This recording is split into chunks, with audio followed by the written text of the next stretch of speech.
এই light house পাহারা দিতে আপনাকে বছরে প্রায় 15 কোটি টাকা দেয়া হবে। চাকরিটা পেতে খুব ইচ্ছা করছে?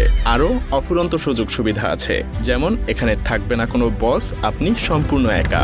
নিজের ইচ্ছা মতো ঘুমাতে পারবেন, মাছ ধরতে পারবেন, যা মন চায় তাই করতে পারবেন। আপনার কাজ থাকবে শুধুমাত্র দেখা যে এই লাইট হাউসের বাতিটা ঠিকঠাকভাবে জ্বলছে কিনা, কখনো বন্ধ হয়ে গেলে আবার অন করে দিবেন। ব্যাস, এতটুকুই। আপনাকে আর কিছুই করতে হবে না। সারাদিন শুধু পায়ের উপরে পা তুলে ঘুমিয়ে থাকবেন। কিন্তু মজার ব্যাপার হলো, এত সুযোগ সুবিধা থাকার পরেও এটা পৃথিবীর মধ্যে সবচাইতে ভয়ঙ্করতম একটা কাজ। কারণ এই লাইট হাউস ঠিক একদম সমুদ্রের মাঝে স্থাপন করা হয়। এখানে থাকা অবস্থায় আপনি কারো সাথেই যোগাযোগ করতে পারবেন না। একাকিত্ব আপনাকে সবসময় ঘিরে থাকবে। আরো ভয়ঙ্কর ব্যাপার হলো, প্রায় সময়ই এখানে বেশ বড় বড় ঝড় হয়। সেই সব ঝড়ের তাণ্ডব এতটাই ভয়ঙ্কর হয় যে মাঝে মধ্যে সমুদ্রের পানি এসে টাওয়ারের উপরে উপচে পড়ে। এমনকি এই কাজে মৃত্যু পর্যন্ত হতে পারে।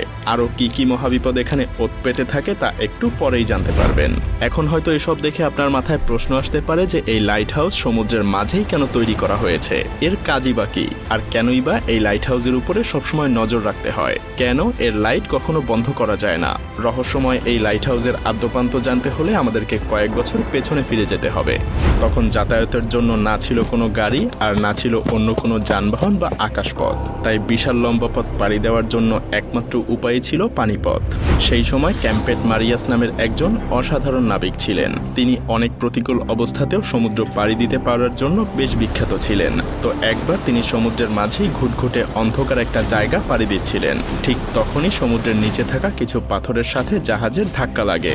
সেই সময় জাহাজগুলো তৈরি করা হতো কাঠ দিয়ে, যার কারণে জাহাজের নিচে খুব সহজেই ফাটল ধরে যায়, আর পানি ঢুকে বেশ ক্ষয়ক্ষতিরও শিকার হয় জাহাজটা।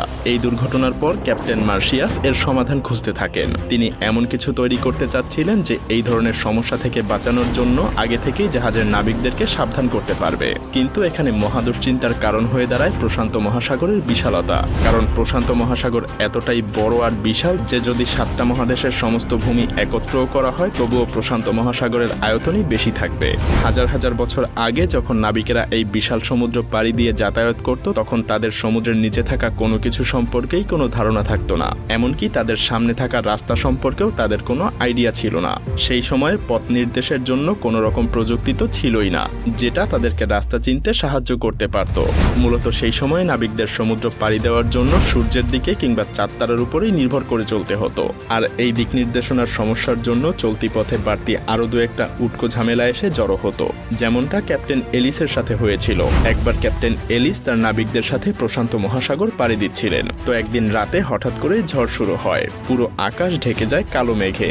আকাশের সব তারাও মেঘের নিচে ঢাকা পড়ে যায়, যার কারণে প্রচন্ড ঝড়ের মধ্যে তারা রাস্তা হারিয়ে ফেলে।